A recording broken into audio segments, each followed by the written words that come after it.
As the number of cases and the number of deaths from coronavirus mount, the economic impact is also starting to become clear. And most obvious is the effect on tourism. You've got travel restrictions in place, and that means there'll almost certainly be a big impact, particularly on Asian countries heavily reliant on Chinese tourism spending. And while Chinese tourism has been growing in the UK, it's still a very small part, about 2% of the total. The other impact, of course, is on the plumbing of the economic system. China is still the world's factory where most stuff is made, and now many of those factories are being shuttered. We've heard from Apple, for instance. It's yet to work out just how much the impact of coronavirus is going to be after some of the factories that supply its goods were closed, though they're slated to reopen next week. One of Apple's main suppliers, Foxconn, says customers could start to feel the effects if factory closures are extended for longer than that. And you've got H&M, you've got JLR owner Tata, Sony and Nike all saying they could be hit by factory and store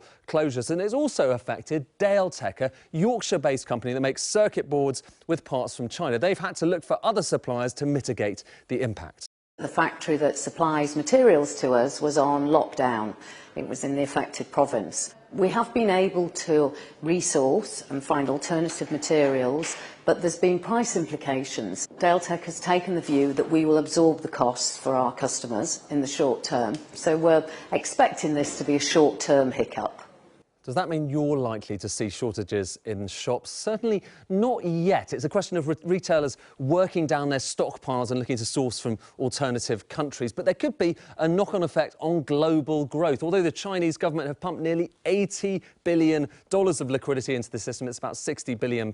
Barclays reckons slower Chinese growth could drag down global growth from around 3.3% to 3% this year. And it's already had a bearing on the oil price, now down to $55.70 a barrel. That is the lowest it's been since 2018. And it comes at an awkward time for the UK. There were hopes that the economy was going to start bouncing back from weak growth at the end of last year. And this morning, we had a survey of the services sector pointing towards the strongest growth in a year and a half. 53.3, the number on the composite PMI. But economists fear that some of that big bounce back could be threatened by coronavirus, especially if the outbreaks aren't contained and if its spread continues.